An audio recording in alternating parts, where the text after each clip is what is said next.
Shalom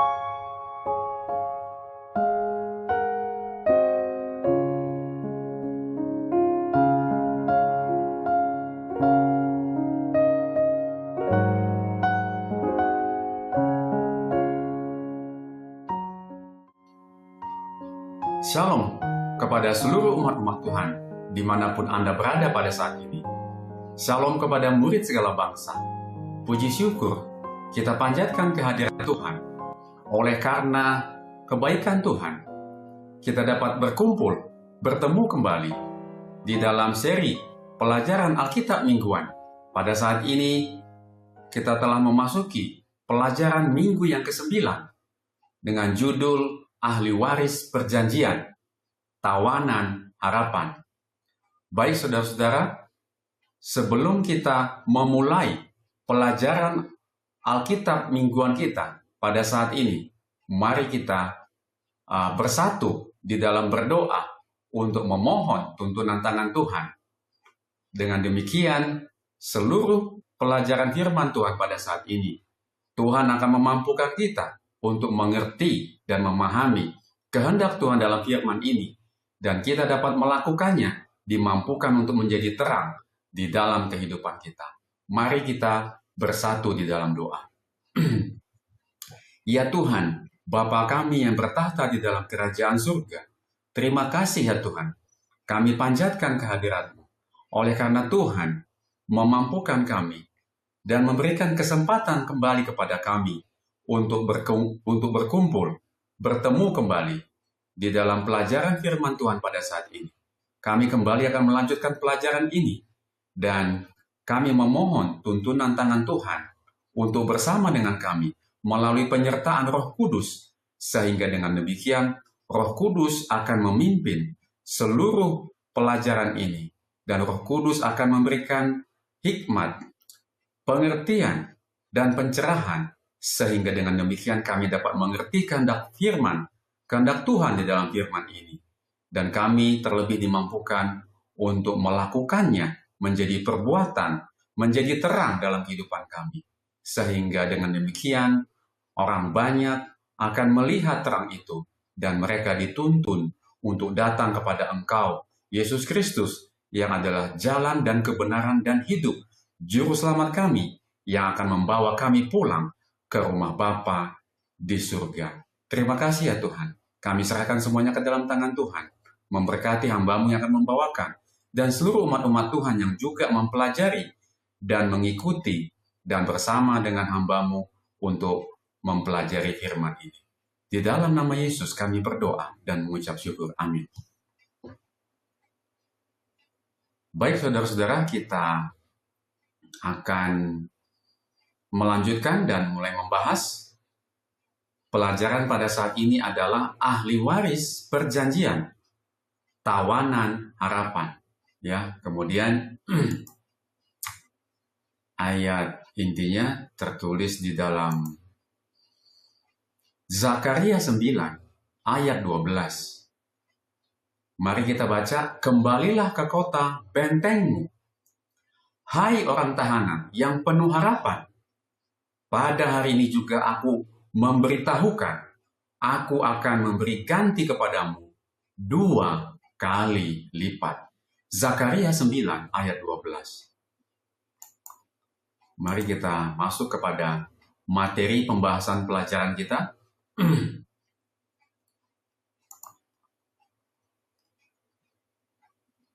Yosua 13-21 berisi daftar panjang, penanda, batas geografis yang menggambarkan bagian-bagian tanah yang dialokasikan untuk suku-suku Israel. Bagi pembaca modern, daftar-daftar ini mungkin tampak tidak relevan.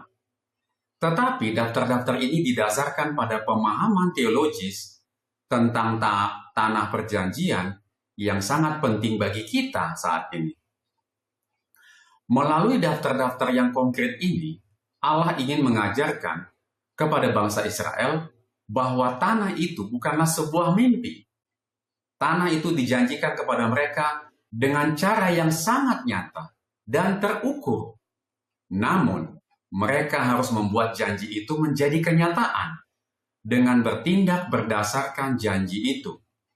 Artinya, ya, Tuhan akan memberikan negeri itu kepada mereka sebagai warisan. Negeri itu akan menjadi sebuah hadiah yang diberikan sebagai penggenapan dari apa yang telah Dia janjikan kepada nenek moyang mereka.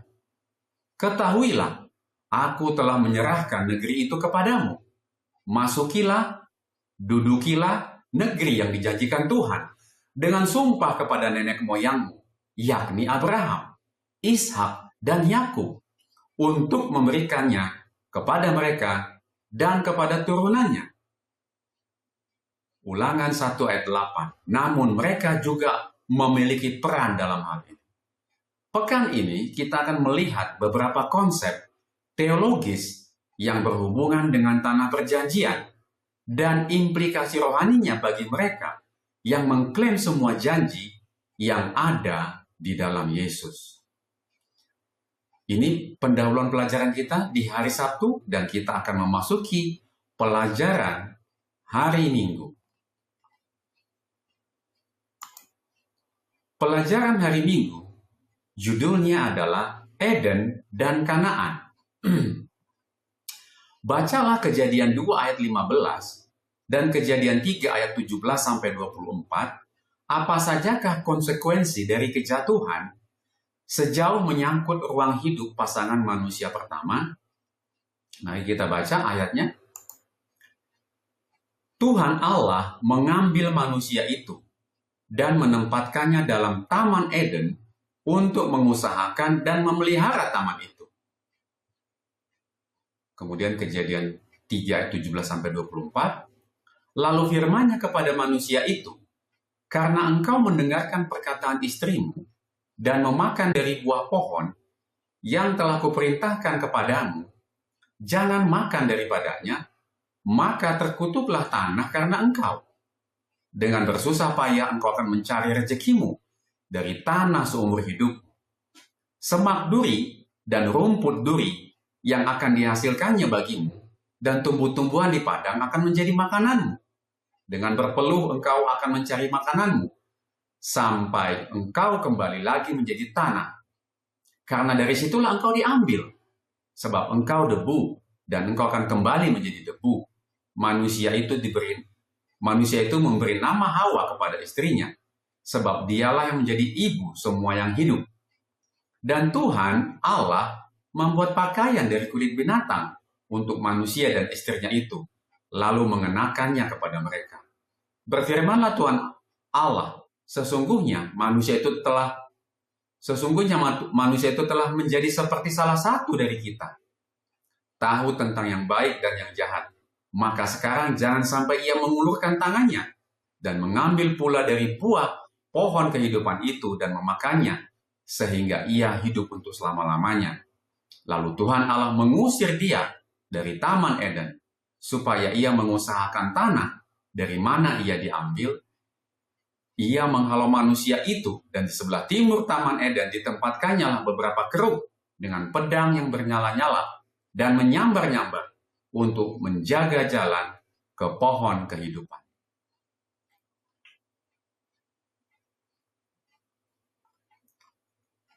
Pada saat penciptaan, Tuhan menempatkan Adam dan Hawa dalam lingkungan yang sempurna, yang mewujudkan kelimpahan dan keindahan.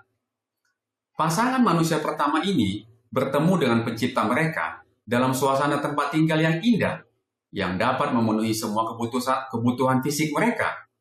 Selain firman Tuhan yang diucapkan, Taman Eden berfungsi sebagai pusat pembelajaran di mana Adam dan Hawa memperoleh wawasan yang signifikan tentang karakter Tuhan dan kehidupan yang Dia maksudkan bagi mereka. Oleh karena itu, ketika mereka memutuskan hubungan, saling percaya dengan pencipta mereka, hubungan dengan Taman Eden pun berubah. Dan sebagai tanda putusnya hubungan tersebut, mereka harus meninggalkan taman itu. Mereka kehilangan wilayah yang telah diberikan Tuhan kepada mereka. Dengan demikian, Taman Eden menjadi simbol kehidupan yang berkelimpahan. Dan kita akan menemukan kembali motif-motifnya dalam tema Tanah Perjanjian. Bagaimanakah para bapa leluhur memandang janji tentang negeri itu? Lihat Kejadian 13 ayat 14 dan 15, Kejadian 26 ayat 3 dan ayat 24, Kejadian 28 ayat 13. Menurut Anda, apakah artinya bagi kita sebagai orang Advent untuk hidup sebagai ahli waris janji-janji itu? Ibrani 6 ayat 11 sampai 15. Mari kita baca ayat-ayatnya. Kejadian 13 ayat 14 sampai 15. Setelah Lot berpisah daripada Abram, berfirmanlah Tuhan kepada Abram, "Pandanglah sekelilingmu dan lihatlah dari tempat engkau berdiri ke timur, dan barat, utara, dan selatan. Sebab seluruh negeri yang kau lihat itu akan kuberikan kepadamu, dan kepada keturunanmu untuk selama-lamanya." Kejadian 26 ayat 3, "Tinggallah di negeri ini sebagai orang asing. Maka aku akan menyertai engkau dan memberkati engkau. Sebab kepadamulah dan kepada keturunanmu akan kuberikan seluruh negeri ini. Dan aku akan menepati sumpah yang telah kuikrarkan kepada Abraham ayahmu." Kejadian 26 ayat 24, "Lalu pada malam itu Tuhan menampakkan diri kepadanya serta berfirman, Akulah Allah ayahmu, Abraham. Jangan takut, sebab aku menyertai engkau. Aku akan memberkati engkau dan membuat banyak keturunanmu, karena Abraham hambaku itu. Berdirilah Tuhan di sampingnya dan berfirman, Akulah Tuhan, Allah Abraham, nenekmu, dan Allah Ishak. Tanah tempat engkau berbaring, ini akan kuberikan kepadamu dan kepada keturunanmu." Itu tadi Kejadian 28 ayat 13. Kemudian, menurut Anda, apakah artinya bagi kita sebagai seorang Advent untuk hidup sebagai ahli waris janji-janji itu? Kita buka Ibrani 6 ayat 11 sampai 15. "Tetapi kami ingin supaya kamu masing-masing menunjukkan kesungguhan yang sama untuk menjadikan pengharapanmu suatu milik yang pasti sampai pada akhirnya, agar kamu jangan menjadi lambat, tetapi menjadi penurut-penurut mereka yang oleh iman dan kesabaran mendapat bagian dalam apa yang dijanjikan Allah. Sebab ketika Allah memberikan janjinya kepada Abraham, ia bersumpah demi dirinya sendiri, karena tidak ada orang yang lebih tinggi daripadanya. Katanya, sesungguhnya aku akan memberkati engkau berlimpah-limpah dan akan membuat engkau sangat banyak. Abraham menanti dengan sabar. Dengan demikian, ia memperoleh apa yang dijanjikan kepadanya.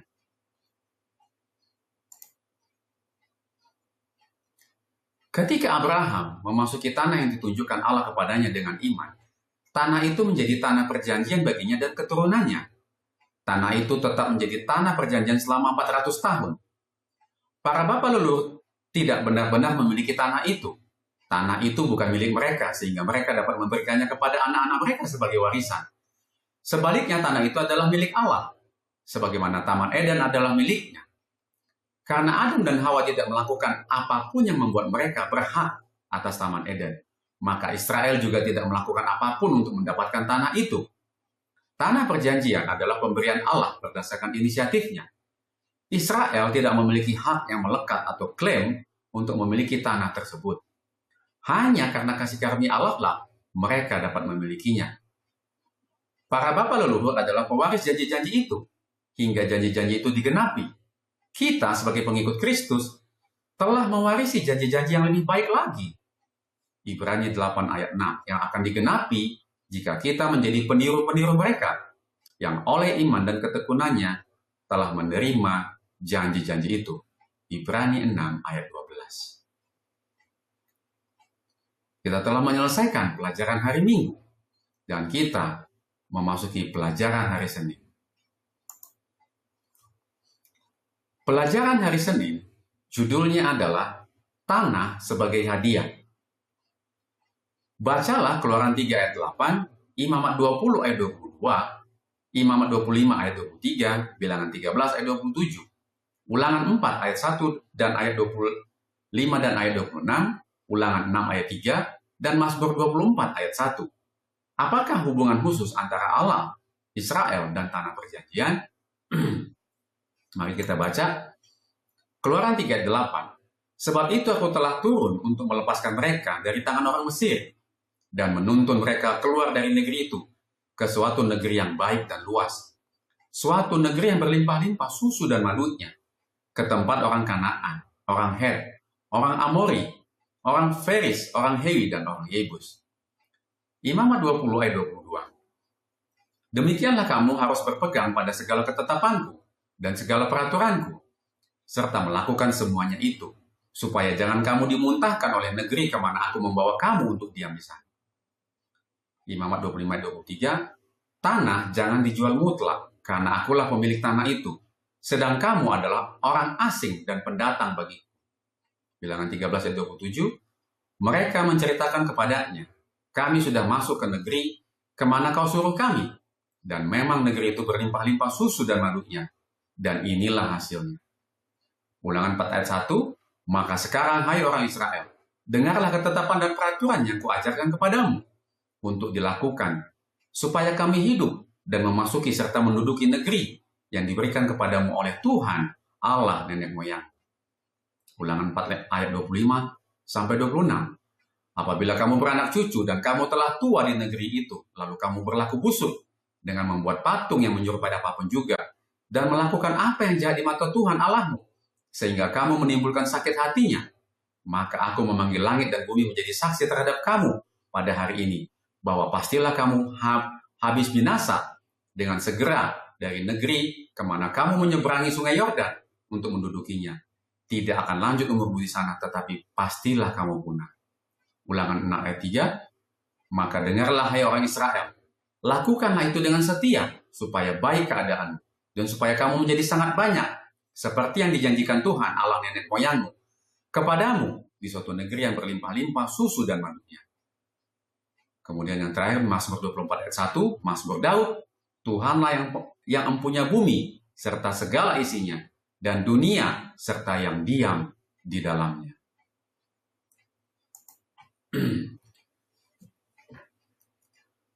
Apakah hubungan khusus antara Allah, Israel, dan tanah perjanjian? Penjelasannya di sini, pada tingkat yang paling mendasar, tanah menawarkan identitas fisik bagi suatu bangsa. Dengan menempatkan bangsa, tanah juga menentukan pekerjaan dan gaya hidup bangsa tersebut. Para budak tidak memiliki akar dan tidak memiliki tempat tinggal. Orang lain menikmati hasil kerja mereka. Memiliki tanah berarti kebebasan. Identitas bangsa terpilih sangat terkait dengan tempat tinggal mereka di tanah tersebut.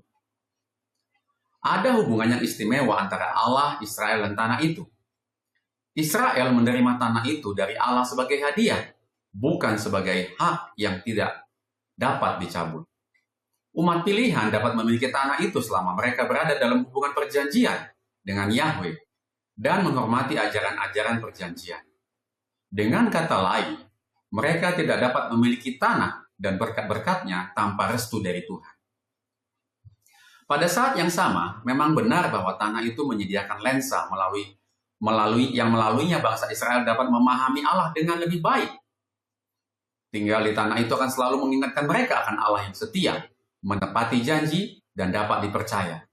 Baik tanah itu maupun bangsa Israel tidak akan ada tanpa inisiatif Allah, yang merupakan sumber dan dasar keberadaan mereka. Ketika bangsa Israel berada di Mesir, sungai Nil dan sistem irigasi, ditambah dengan kerja keras menyediakan hasil panen yang mereka butuhkan untuk bertahan hidup. Kanaan berbeda. Mereka bergantung pada hujan untuk kelimpahan hasil panen mereka, dan hanya Tuhan yang dapat mengendalikan cuaca. Dengan demikian, tanah itu mengingatkan Israel akan ketergantungan mereka yang terus-menerus kepada Tuhan.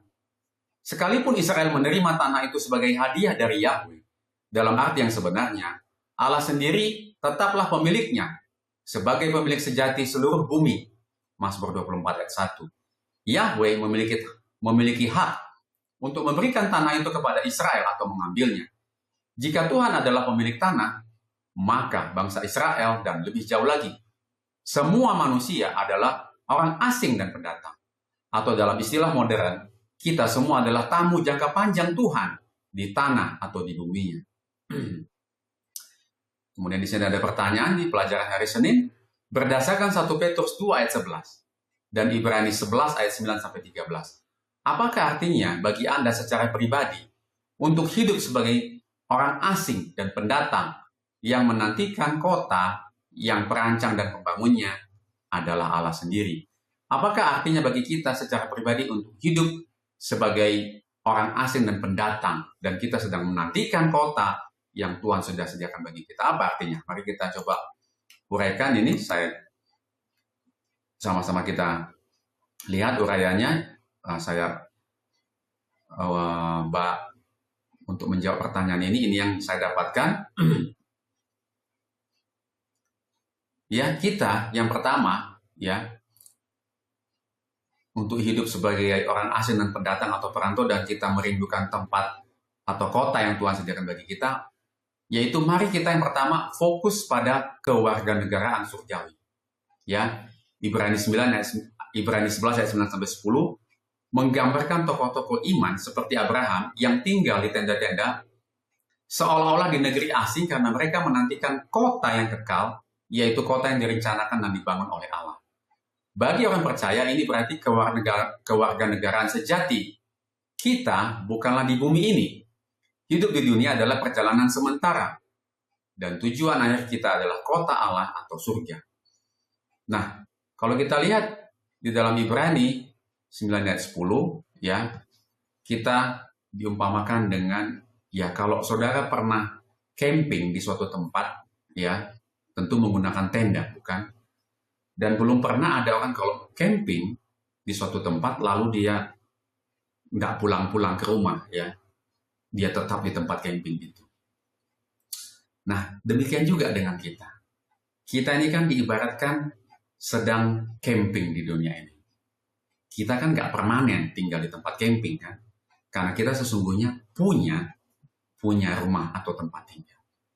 Jadi, di poin ke-1, fokus pada kewarganegaraan surgawi, artinya tempat kita ini bukan di dunia ini.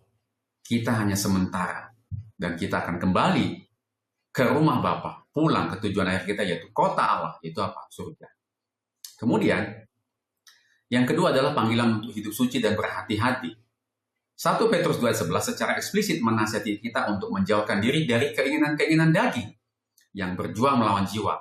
Karena kita adalah orang asing dan pendatang. Implikasinya, karena kita hanya tinggal sementara dan kita mewakili kerajaan yang berbeda, kita pun harus hidup berbeda di dunia ini. Berbeda dengan budaya di sekitar kita.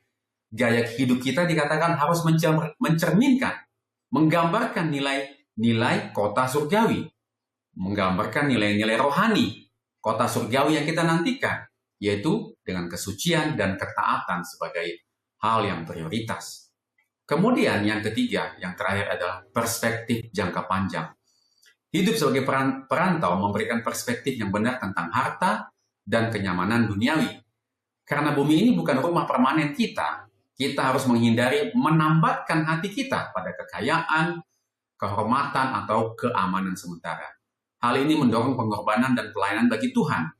Karena upah sejati dan tempat tinggal kekal kita ada di masa depan di hadirat Allah.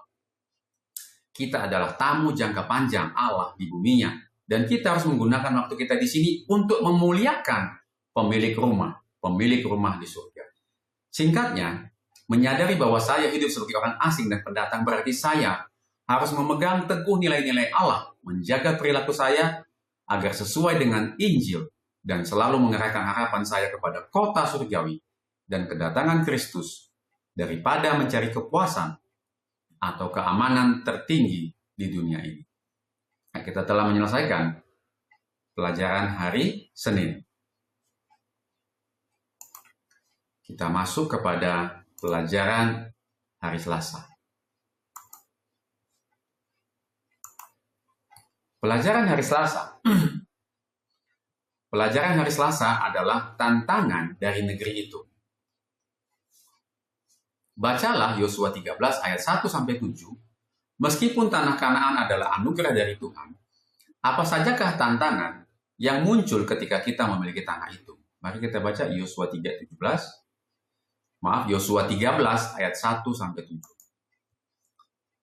Setelah Yosua menjadi tua dan lanjut umurnya, berfirmanlah Tuhan kepadanya, "Engkau telah tua dan lanjut umur, dan dari negeri ini masih amat banyak yang belum diduduki.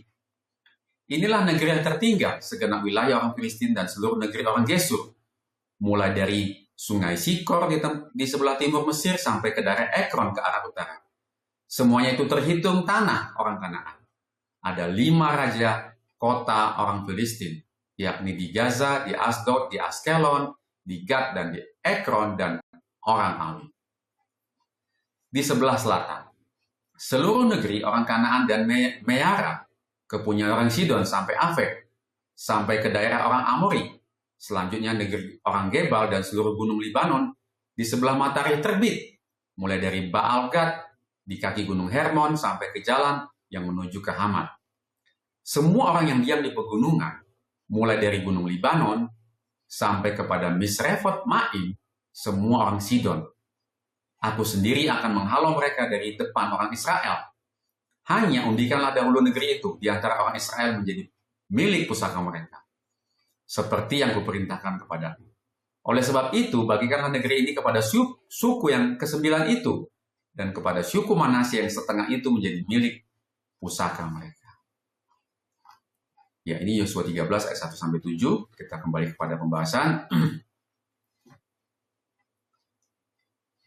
Pertanyaannya tadi, ya meskipun tanah Kanaan adalah anugerah dari Tuhan, apa sajakah tantangan yang muncul ketika memiliki tanah itu? Mengingat fakta bahwa selama berabad-abad, orang Israel telah hidup sebagai budak, keterampilan militer mereka tidak memadai untuk menaklukkan negeri itu. Bahkan, para majikan budak mereka, orang Mesir dengan pasukan yang terampil dan lengkap, tidak mampu mendudukinya secara permanen. Bangsa Mesir tidak pernah menaklukkan Kanaan sepenuhnya, karena kota-kota bertembok yang tidak dapat ditembus. Sekarang, sebuah bangsa yang terdiri dari mantan budak diperintahkan untuk menaklukkan sebuah negeri yang tidak dapat ditaklukkan oleh Tuhan mereka sebelumnya. Jika mereka dapat memiliki tanah itu hanya karena kasih karunia Tuhan, bukan karena usaha sendiri. Yosua 13-21 membahas tentang pembagian tanah kepada suku-suku Israel. Pembagian ini memberitahu Israel tidak hanya apa yang telah dibagikan kepada mereka, tetapi juga apa yang masih harus mereka tempati di wilayah tersebut. Bangsa Israel dapat dengan aman tinggal di tanah yang telah Tuhan berikan kepada mereka sebagai warisan. Mereka adalah penyewa yang sah dan berhak atas tanah yang dimiliki Allah. Namun inisiatif Allah harus diimbangi dengan respons manusia. Ya, disebutkan di sini, namun inisiatif Allah harus diimbangi dengan respons manusia. Paruh pertama kitab ini menunjukkan bagaimana Allah memberikan tanah itu dengan cara mengusir bangsa Kanaan. Paruh kedua melakukan bagaimana bangsa Israel mengambil tanah itu dengan cara mendudukinya. Kompleksitas penaklukan ini menggambarkan dinamika keselamatan kita. Sama seperti Israel, kita tidak dapat melakukan apapun untuk mendapatkan keselamatan itu. Sama seperti Israel, kita tidak dapat melakukan apapun untuk mendapatkan keselamatan kita. Itu adalah karunia. Sama seperti tanah itu adalah karunia Allah kepada Israel berdasarkan hubungan perjanjian mereka dengannya. Tentu saja bukan berdasarkan jasa-jasa mereka. Namun, agar bangsa Israel dapat menikmati anugerah Tuhan, mereka harus memikul semua tanggung jawab yang menyertai kehidupan di tanah itu. Sama seperti kita yang harus melalui proses pengudusan dalam ketaatan kita yang penuh kasih kepada persyaratan sebagai warga negara kerajaan Allah. Meskipun bukan hal yang sama, paralel antara pemberian tanah kepada mereka melalui karunia dan keselamatan yang kita terima melalui kasih karunia cukup dekat. Kita telah diberi anugerah yang luar biasa. Tetapi anugerah itu dapat hilang jika kita tidak berhati-hati. Kemudian di pertanyaan hari Selasa, ada pertanyaan di sini. Bagaimanakah orang-orang Kristen saat ini menghadapi tantangan yang serupa dengan tantangan-tantangan yang berkaitan dengan pendudukan tanah perjanjian? Lihat Filipi 2 ayat 14 dan Ibrani 12 ayat 28. Ya, mari kita lihat.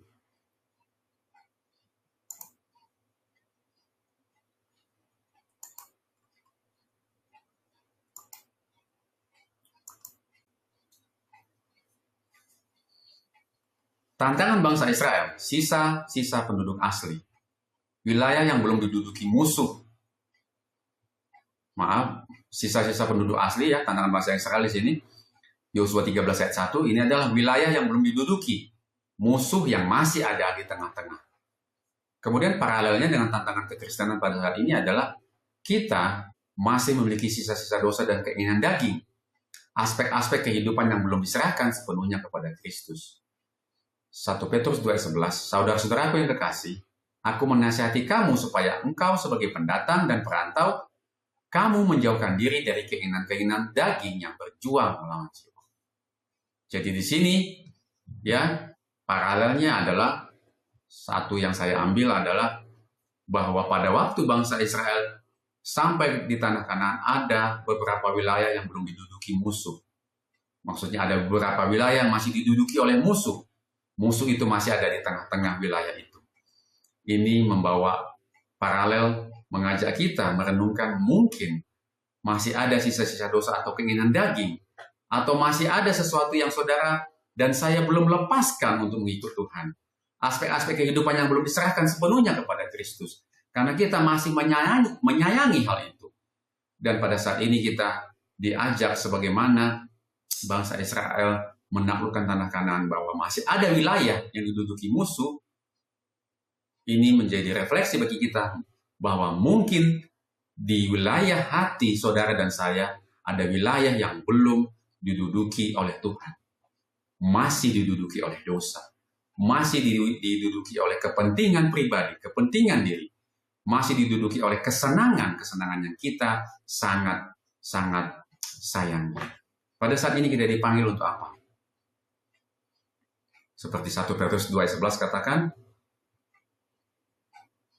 berjuang, kamu harus berjuang, ya, menjauhkan diri dari keinginan-keinginan daging, berjuang melawan jiwa, keinginan-keinginan daging yang berjuang melawan jiwa.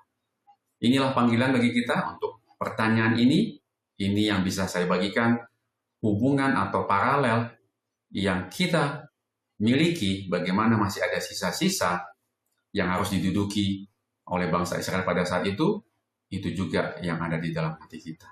Baik, kita lanjutkan. Kita telah menyelesaikan pelajaran hari Selasa dan kita masuk kepada pelajaran hari Rabu. Ya, pelajaran hari Rabu. Pelajaran hari Rabu judulnya adalah Yobel. Tanah itu sangat penting bagi keberadaan Israel sebagai umat Allah. Sehingga tidak dapat dibagi-bagikan secara keseluruhan. Tanah itu harus dibagi-bagi berdasarkan suku, kaum, dan keluarga. Bilangan 34 ayat 33. Bilangan 34 ayat 13-18 untuk mencegah tanah itu menjadi milik segelintir orang elit. Bacalah Imamat 25 ayat 1-5, kemudian ayat 8-13. Apakah tujuan dari tahun Sabat dan tahun Yobel? Nah, kita baca. Tuhan berfirman kepada Musa di Gunung Sinai. Berbicaralah kepada orang Israel dan katakan kepada mereka, apabila kamu telah masuk ke negeri yang akan kuberikan kepadamu, maka tanah itu harus mendapat perhentian sebagai sabat bagi Tuhan. 6 tahun lamanya engkau harus menaburi ladangmu, dan 6 tahun lamanya engkau harus merantingi kebun anggurmu dan mengumpulkan hasil tanah itu. Tetapi pada tahun yang ke-7 haruslah ada bagi tanah itu suatu sabat, yaitu masa perhentian penuh, suatu sabat bagi Tuhan. Ladangmu janganlah kau taburi, dan kebun anggurmu janganlah kau rantingi. Ya, artinya ladang dan kebun anggur jangan ditanami. Dan apa yang tumbuh sendiri dari penuaianmu itu janganlah kau tuai. Bahkan yang tumbuh sendiri pun jangan kau tuai katanya. Dan buah anggur dari pokok anggurmu yang tidak dirantingi janganlah kau petik. Tahun itu harus menjadi tahun perhentian penuh bagi tanah itu. Jadi tanahnya harus benar-benar berhenti, tidak ditanami dan tidak digarap pada saat itu. Kemudian Imamat 25 ayat 8-13. Selanjutnya engkau harus menghitung 7 tahun Sabat, yakni 7 kali 7 tahun, sehingga masa 7 tahun Sabat itu sama dengan 49 tahun. Lalu engkau harus memperdengarkan bunyi sangkakala di mana-mana dalam bulan yang ke-7. Pada tanggal 10 bulan itu, pada hari raya pendamaian, kamu harus memperdengarkan bunyi sangkakala itu di mana-mana di seluruh negerimu. Kamu harus menguduskan tahun yang ke-50 dan memaklumkan kebebasan di negeri itu bagi segenap penduduknya. Itu harus menjadi tahun Yobel bagimu. Dan kamu harus masing-masing pulang ke tanah miliknya dan kepada kaumnya. Tahun yang ke-50 itu harus menjadi tahun Yobel bagimu. Dan jangan kamu menabur, dan apa yang tumbuh sendiri dalam tahun itu jangan kamu tuai. Dan pokok anggur yang tidak dirantingi, janganlah kamu petik uang. Karena tahun itu adalah tahun Yobel. Haruslah itu kudus bagimu. Hasil tahun itu yang tidak kamu makan harus diambil dari ladang. Dalam tahun Yobel itu kamu harus masing-masing pulang ke tanah miliknya. Ya, inilah bacaan kita telah selesai. Mari kita lanjut kepada pembahasannya. Apakah tujuan dari tahun Sabat dan tahun Yobel? Berbeda dengan Mesir, di mana penduduknya secara teratur kehilangan tanah mereka dan menjadi budak Firaun, tujuan Tuhan bagi bangsa Israel adalah agar mereka tidak pernah kehilangan hak mereka tanpa batas waktu.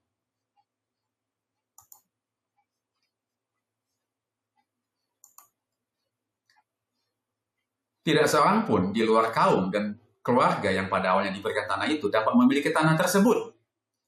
Bahkan menurut rencana Tuhan, tanah itu tidak akan pernah bisa dijual. Tanah itu hanya bisa disewakan sesuai dengan nilainya yang ditentukan oleh jumlah tahun yang tersisa sampai tahun Yobel berikutnya. Oleh karena itu, kerabat seseorang yang terpaksa menjual tanah leluhurnya memiliki kewajiban untuk menebusnya bahkan sebelum tahun Yobel. Itu tertulis dalam Imamat 25 ayat 25. Pembagian tanah menjadi jendela ke dalam hati Tuhan. Sebagai Bapa Surgawi kita, Dia ingin anak-anaknya bermurah hati kepada mereka yang kurang beruntung dan mengizinkan tanah mereka untuk memberi makan mereka setiap tahun ke-7. Tahun Sabat menerapkan prinsip-prinsip Sabat. Tahun Sabat menerapkan prinsip-prinsip perintah Sabat. Menerapkan perintah Sabat, prinsip perintah Sabat dalam skala yang lebih besar. Selain menghargai dan mendorong kerja keras kepemilikan tanah, juga menuntut rasa hormat dan kebaikan kepada mereka yang menghadapi tantangan keuangan. Undang-undang kepemilikan tanah memberikan kesempatan kepada setiap orang Israel untuk terbebas dari keadaan yang menindas, yang diwariskan atau yang disebabkan oleh diri sendiri, dan untuk memiliki awal yang baru dalam hidup. Pada intinya, inilah tujuan utama Injil, untuk menghapus perbedaan antara kaya dan miskin, majikan dan karyawan, yang memiliki hak istimewa dan yang tidak memiliki hak istimewa, menempatkan kita semua pada posisi yang sama dengan mengikuti kebutuhan kita sepenuhnya akan kasih karunia Allah. Sayangnya, Israel lalai dalam menaati standar yang telah ditetapkan oleh Tuhan.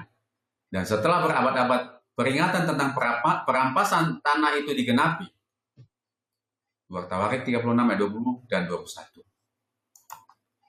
Bagaimanakah prinsip-prinsip jatah tanah milik bangsa Israel dan hari Sabat mengingatkan kita bahwa di mata Tuhan kita semua setara? Bagaimanakah Sabat dapat menolong kita untuk mengatakan tidak pada lingkaran konsumerisme yang eksploitatif dan kejam yang menjangkiti banyak masyarakat? Ya, ini saya coba bantu rekan di pertanyaan pelajaran hari Rabu, ya. Mari kita lihat.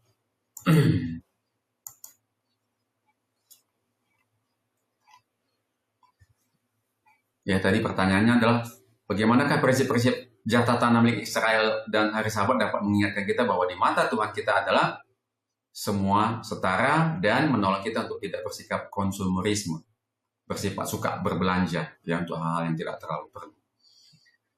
Kesetaraan di mata Tuhan yang pertama, pengakuan kepemilikan Allah.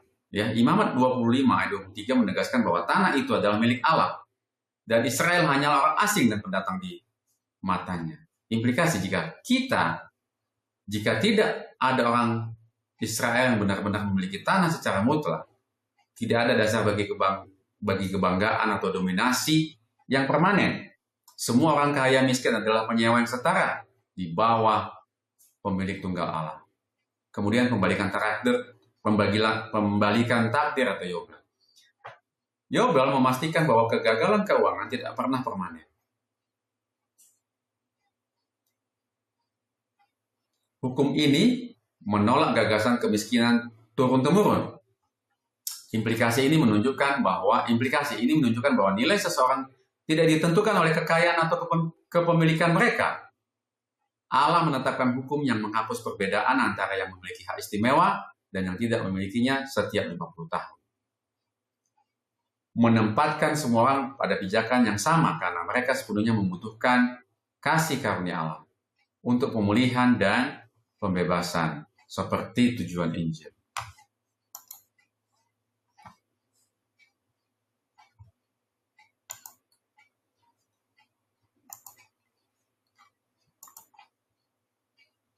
Ketenangan dan istirahat, Keluaran 12:10, menolak budaya aktivitas tanpa henti dan produktivitas yang tiada akhir yang mendorong pembelian konstan. Sahabat memaksakan jeda dari siklus menghasilkan membeli. Kemudian kepercayaan pada penyediaan ilahi. Menolak mentalitas ketakutan dan kekurangan yang mendorong orang tua untuk menimbun. Mengambil keuntungan atau terus bekerja, terus bekerja atau membeli karena khawatir tidak akan ada cukup. Sahabat mengajarkan keterbatasan dan kepuasan. Fokus pada relasi, Keluaran 28. Memindahkan fokus dari barang material yang didorong oleh konsumerisme ke relasi, yaitu dengan Allah dan sesama. Jadi Sabat adalah waktu untuk komunitas dan pemujaan. Kemudian yang berikutnya, menghormati batasan, Imamat 25:4. Tahun Sabat dan Yobel mengharuskan kita untuk menghormati batas-batas bumi. Tanah diberi istirahat dan batas-batas orang lain, budak dibebaskan atau tanah dikembalikan. Ini secara langsung bertentangan dengan konsumerisme yang didasarkan pada eksploitasi sumber daya alam dan tenaga kerja yang terus-menerus. Ya, kita telah menyelesaikan pelajaran hari Rabu. Ya, dan pada saat ini kita akan memasuki pelajaran hari Kamis. Pelajaran hari Kamis judulnya adalah Tanah yang Dipulihkan. Bacalah Yeremia 24 ayat 6, Yeremia 31 ayat 16, Yeskiel 11 ayat 17, Yeskiel 28 ayat 25, dan Yeskiel 37 ayat 14 dan ayat 25. Apakah janji Allah mengenai kembalinya Israel ke tanah perjanjian? Dan bagaimana janji itu digenapi? Mari kita baca mulai dari Yeremia 24 ayat 6. Maka aku akan mengarahkan mataku kepada mereka untuk kebaikan mereka. Dan aku akan membawa mereka kembali ke negeri ini. Aku akan membangun mereka bukan untuk meruntuhkannya. Aku akan menanam bukan mencabutnya. Yeremia 31 ayat 16. Beginilah firman Tuhan. Cegahlah suaramu dari menangis dan matamu dari mencucurkan air mata, sebab untuk jerih payahmu ada ganjaran. Demikianlah firman Tuhan, mereka akan kembali dari negeri musuh. Yeskiel 11 ayat 17. Oleh sebab itu katakanlah, beginilah firman Tuhan, Allah. Aku akan menghimpunkan kamu dari bangsa-bangsa dan mengumpulkan kamu dari negeri-negeri, di mana kamu berserak, dan aku akan memberikan kamu tanah Israel. Yeskiel 28 ayat 25. Beginilah firman Tuhan Allah, pada saat aku mengumpulkan kaum Israel dari tengah suku-suku bangsa, di mana mereka berserak, dan aku akan menunjukkan kekudusanku kepada mereka di hadapan bangsa-bangsa, maka mereka akan diam di tanah mereka yang telah kuberikan kepada hambaku Yakub.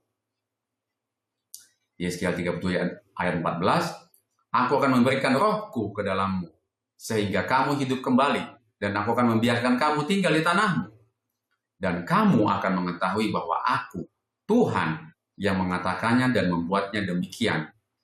Yang mengatakannya dan membuatnya. Demikianlah firman Tuhan. Yeskiel 37 ayat 25, mereka akan tinggal di tanah yang kuberikan kepada hambaku Yakub, di mana nenek moyang mereka tinggal. Ya, mereka, anak-anak mereka maupun cucu cicit mereka akan tinggal di sana untuk selama-lamanya. Dan hambaku Daud menjadi raja mereka untuk selama-lamanya.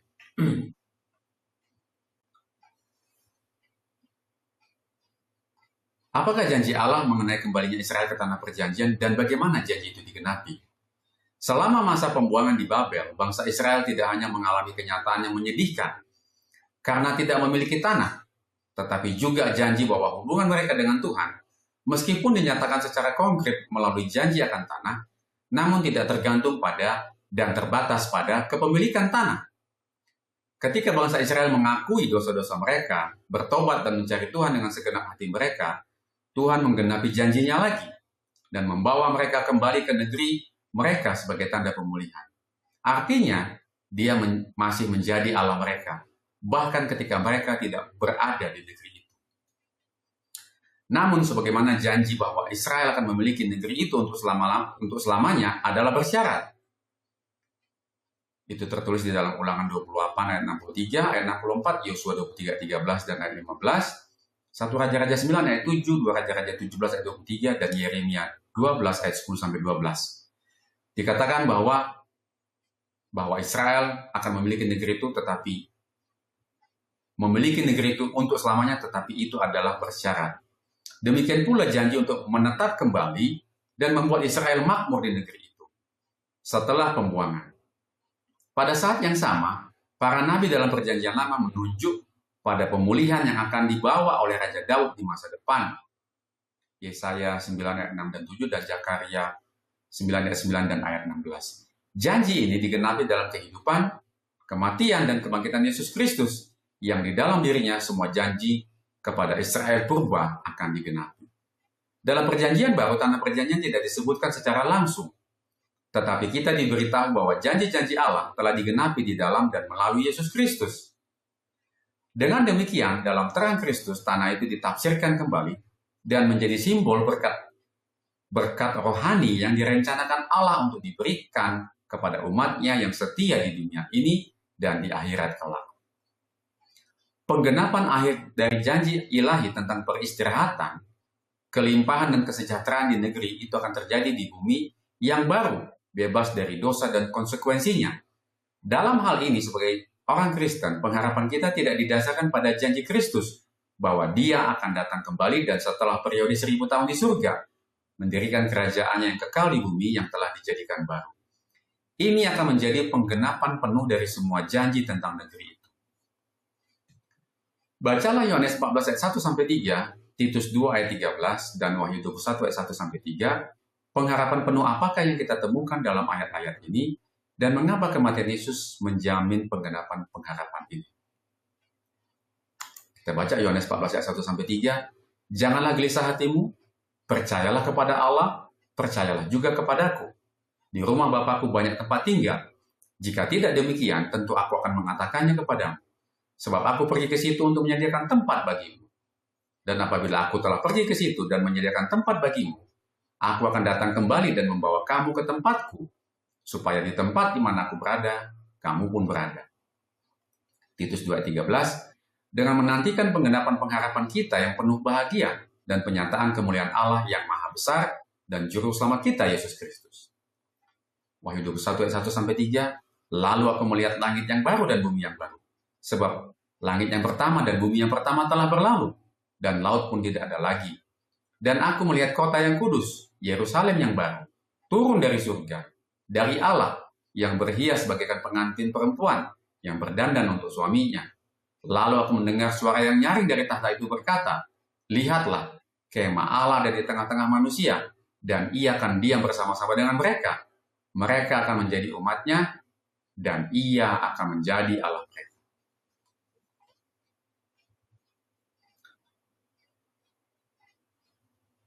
Pengharapan penuh apakah yang kita temukan dalam ayat-ayat ini?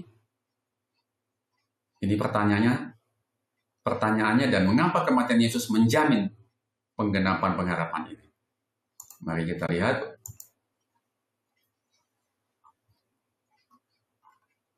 Pengharapan penuh dalam Kristus, ya, janji pengharapan penuh. Yohanes 14 ayat 1-3, tempat di surga. Oh, ini tadi sudah kita baca ayatnya. Ya.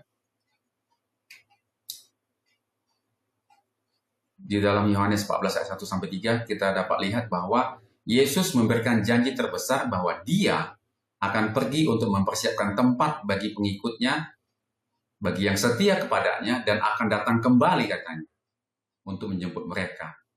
Ya, ini adalah janji tentang persekutuan yang kekal dan peristirahatan di rumah Bapa. Kemudian kedatangan Kristus di Titus 2:13, penggenapan harapan kita yang penuh berkat dan kedatangan kemuliaan Allah yang Maha besar dan juru selamat kita Yesus Kristus. Pengharapan kita adalah pada kedatangan Kristus yang kedua kali.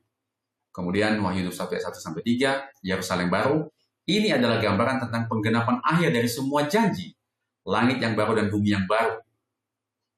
Dan Yerusalem yang baru turun dari surga. Yang paling penting Allah akan berdiam di antara umatnya. Menggenapi semua janji tentang kemakmuran dan kehadiran ilahi di tanah yang dipulihkan. Mengapa kematian Yesus menjamin pengharapan ini? Ya, yang pertama karena pembayaran dosa. Yesus telah membayar dosa kita. Kematiannya di kayu salib membayar hukuman atas dosa yang menyebabkan Israel kehilangan tanah mereka dan manusia kehilangan Eden. Tanpa pembayaran ini tidak ada manusia yang dapat memiliki tempat tinggal kekal di hadirat Allah yang kudus. Yang kudus. Kemudian, yang kedua karena penegasan janji di 2 Korintus 1:20, Yesus adalah ya dan amin atas semua janji Allah. Kematian dan kebangkitannya membuktikan bahwa Dia adalah Mesias yang dijanjikan, dan dengan demikian semua janji yang dibuat kepada Israel termasuk tentang kerajaan kekal digenapi di dalam Dia, di dalam Yesus. Kemudian ini membuka jalan, Ibrani 10 ayat 19-20, kematian yang merobek tirai, membuka jalan baru dan hidup bagi kita untuk memasuki tempat kudus, yaitu hadirat Allah. Kematiannya menjamin bahwa tempat yang Dia persiapkan di Yohanes 14 ayat 2 dapat kita masuki. Singkatnya, kematian Yesus menjamin pemulihan hubungan kita dengan Allah. Dan pemulihan hubungan ini pada akhirnya menghasilkan janji tempat tinggal kekal, bumi yang baru yang merupakan penggenapan tertinggi dari janji tanah perjanjian. Ya, kita telah menyelesaikan pelajaran hari Kamis. Ya, dan kita akan memasuki pelajaran hari Jumat bagian pendalaman. Pelajaran yang terakhir.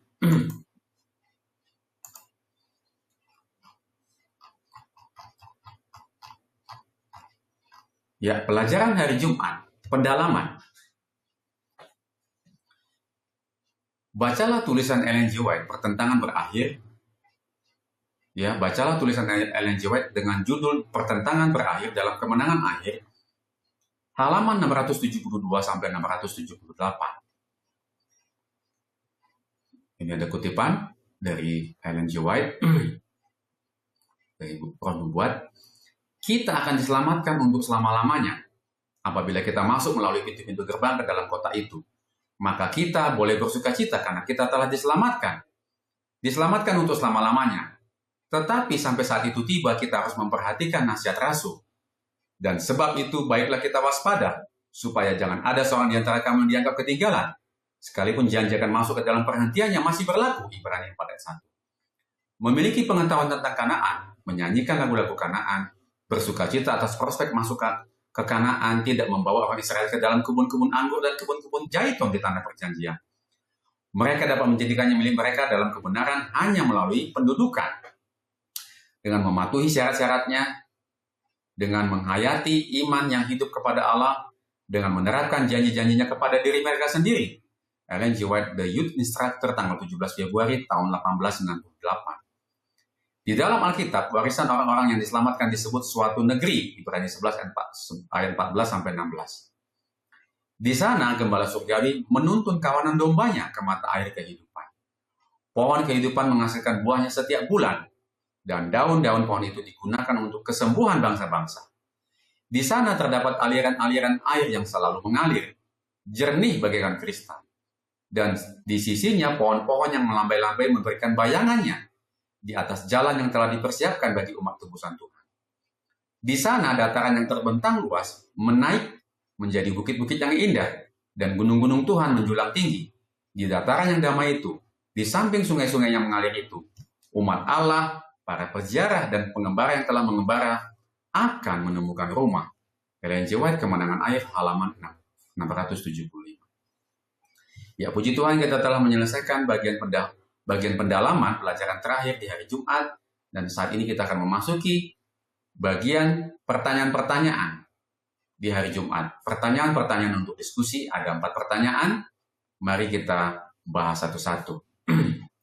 Yang pertama, pikirkanlah tentang tanah perjanjian sebagai simbol kehidupan berkelimpahan yang dijanjikan Kristus kepada para pengikutnya dalam Yohanes 10 ayat 10. Bagaimanakah setiap manfaat dari hidup di tanah yang berkelimpahan itu menggambarkan berkat-berkat keselamatan? Yohanes 10 ayat 10.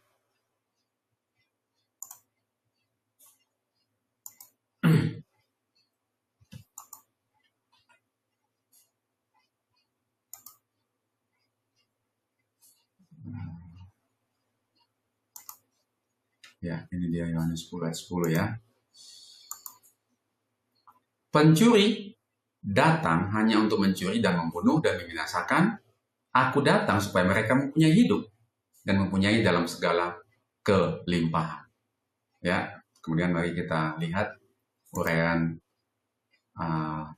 jawabannya.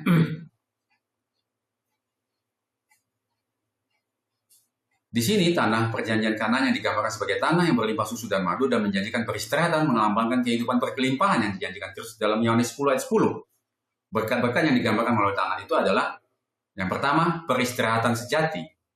Tanah itu adalah akhir dari perbudakan Mesir dan pengembaraan di padang gurun. Hal ini menggambarkan berkat keselamatan berupa pembebasan dari beban dan perbudakan dosa. Jadi peristirahatan sejati artinya adalah pembebasan dari beban dan perbudakan dosa.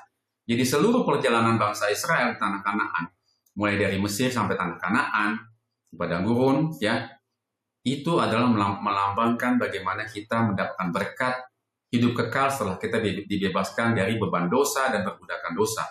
Di dalam Kristus kita menemukan peristirahatan dari usaha yang sia-sia untuk membenarkan diri sendiri. Dikatakan kita beristirahat dalam pekerjaan yang sudah selesai. Ya, jadi artinya ketika memasuki tanah Kanaan, ya, tadi kan pertanyaannya menggambarkan berkat-berkat keselamatan. Bagaimanakah hal tersebut menggambarkan berkat-berkat keselamatan? Artinya berkat itu kita mendapatkan peristirahatan yang sejati, ya, pembebasan dari beban dan perbudakan dosa, yang kemudian kelimpahan rohani. Ya, berkat susu dan madu di Kanaan menunjukkan adanya sumber daya dan kecukupan. Ya, dalam keselamatan hal ini menggambarkan kelimpahan Roh Kudus.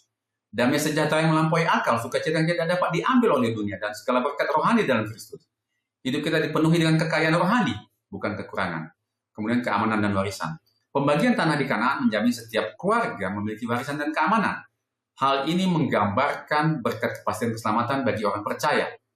Kita memiliki warisan yang tidak dapat binasa yang disimpan di surga, dan kita dijamin memiliki tempat tinggal di rumah Bapa, terlindungi oleh kuasa Allah. Kemudian ketergantungan iman. Di Kanaan hasil panen bergantung pada hujan yang disediakan Allah, bukan irigasi buatan manusia. Hal ini mengajarkan bahwa kehidupan berkelimpahan dalam keselamatan hanya mungkin melalui iman yang hidup dan ketergantungan yang terus-menerus kepada Kristus, bukan melalui kecerdasan, kekuatan, atau upaya diri kita sendiri. Ya, itu pertanyaan nomor 1, yang pertama. Kemudian kita masuk kepada pertanyaan yang kedua. Apakah hubungan antara menjadi warga negara suatu negara dan menjalani gaya hidup tertentu? Bagaimanakah yang satu mempengaruhi yang lain? Apakah beberapa implikasi dari menjadi warga negara kerajaan Allah? Ya, mari kita uraikan pertanyaan ini.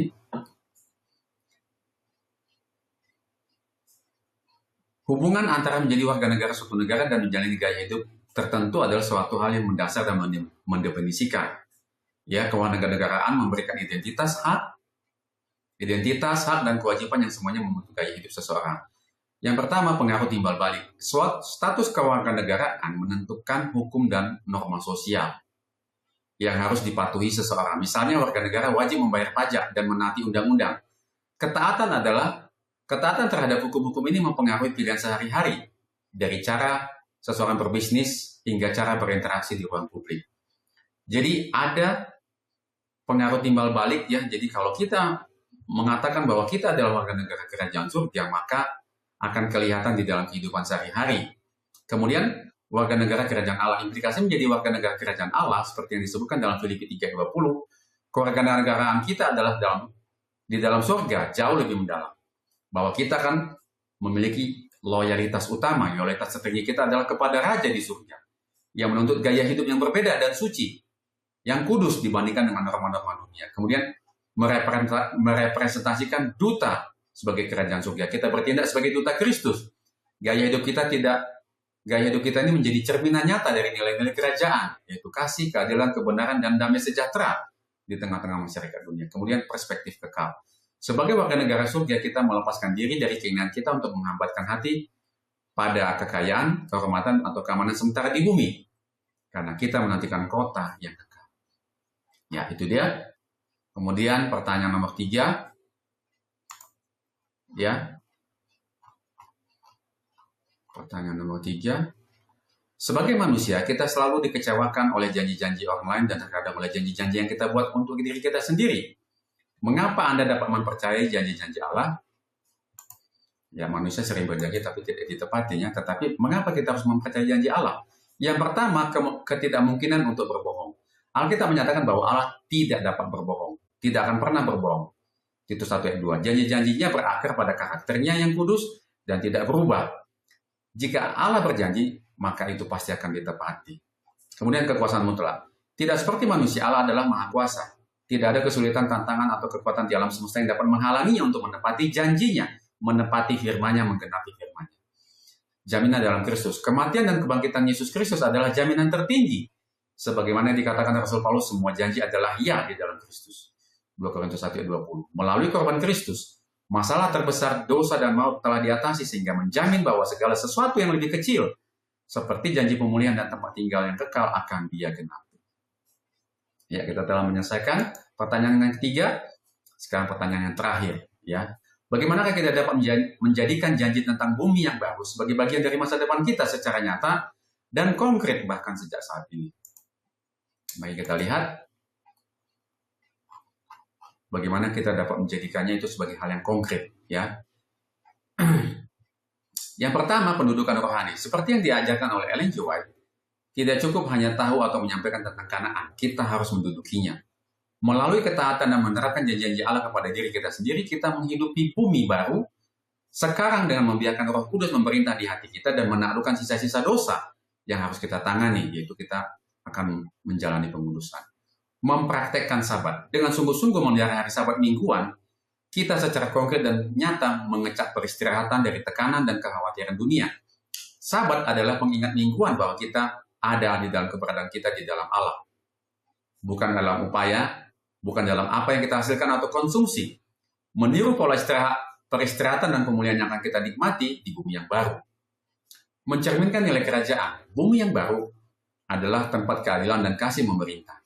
Kita mewujudkan janji itu sekarang dengan secara aktif mencintai sesama, mempraktekkan pengampunan dan memperjuangkan kebenaran di lingkungan kita, sehingga mencerminkan masyarakat yang akan kita nikmati di masa depan. Kemudian fokus pada yang kekal. Secara sadar menolak konsumerisme dan godaan duniawi dengan menginvestasikan waktu, tenaga, dan sumber daya kita pada hal-hal yang memiliki nilai kekal, bukan pada hal-hal yang akan binasa. Ya, kita telah menyelesaikan seluruh rangkaian pelajaran kita sampai kepada pertanyaan di hari terakhir, di hari Jumat, di bagian pendalaman. Dan kita akan masuk kepada kesimpulan dari pelajaran kita, penutup, ya, atau panggilan. Yang terakhir dari pelajaran mengenai ahli waris perjanjian, tawanan harapan. Baik, panggilan atau penutup mewarisi kota harapan. Saudara-saudara yang terkasih, hari ini kita telah melihat bahwa kita adalah ahli waris perjanjian. Bukan berdasarkan jasa, melainkan semata-mata karena anugerah Allah. Tanah perjanjian bagi Israel hanyalah bayangan dari warisan yang jauh lebih besar yang telah Tuhan sediakan bagi kita di dalam Kristus. Jadi perjalanan atau janji bangsa Israel itu hanyalah bayangan. Ya, bagi kita bahwa kita harus melihat warisan yang jauh lebih besar yang Tuhan telah sediakan bagi kita di dalam Kristus. Anugerah keselamatan itu diberikan secara cuma-cuma, tetapi untuk menikmati warisan itu kita harus bertindak. Saudara perhatikan, kita harus bertindak, berbuat, berlaku berdasarkan janji. Sama seperti Israel harus melangkah memasuki Kanaan, kita juga harus melalui proses pengudusan dalam ketaatan yang penuh kasih sambil mengaktifkan prinsip Yobel rohani dalam hidup kita, membebaskan diri dari beban dosa, memulihkan hubungan, dan memandang setiap orang setara di mata Tuhan. Panggilan hari ini adalah jangan hanya menyanyikan lagu Kanaan. Kita dipanggil untuk hidup sebagai orang asing, pendatang di dunia ini, dengan mata yang tertuju pada penggenapan akhir dari semua janji Allah. Kota kekal yang perancang dan pembangunnya adalah Allah sendiri. Mari kita teguh memegang keyakinan ini, hiduplah setiap hari sebagai pewaris kerajaan yang akan datang, karena Tuhan telah menjamin warisan kita melalui Kristus. Kita memiliki hak untuk kembali ke kota benteng kita sebagai orang tahanan yang penuh harapan. Mari kita bangkit dan menduduki janji-janjinya sekarang sambil menantikan kedatangannya yang mulia. Kiranya panggilan ini boleh mengajak kita untuk boleh tetap setia di dalam perjalanan kerohanian kita di padang gurun pada saat ini, dan ketika kita masuk tanah Kanaan yang melambangkan perhentian, masih ada hal-hal yang harus kita taklukkan. Dan mari kita bangkit menduduki katanya janji-janjinya sekarang sambil menantikan kedatangannya yang mulia. Mari kita mengaminkan pelajaran pada saat ini dengan kita menyatukannya di dalam doa. Ya Tuhan, Bapa kami yang bertahta di dalam kerajaan surga, terima kasih atas kebaikan Tuhan kepada kami. Kami diajak untuk melihat janji-janji yang telah Engkau berikan kepada kami. Bahwa kami adalah pewaris janji-janji. Bahwa kami sedang tertawan di dunia ini. Dan kami rindu hendak pulang ke surga. Dan melalui kematian Yesus Kristus di kayu salib, hal itu boleh digenapi dalam kehidupan kami. Dan Engkau telah membuat janji bahwa kami akan mewarisi, memiliki negeri perjanjian kekal itu.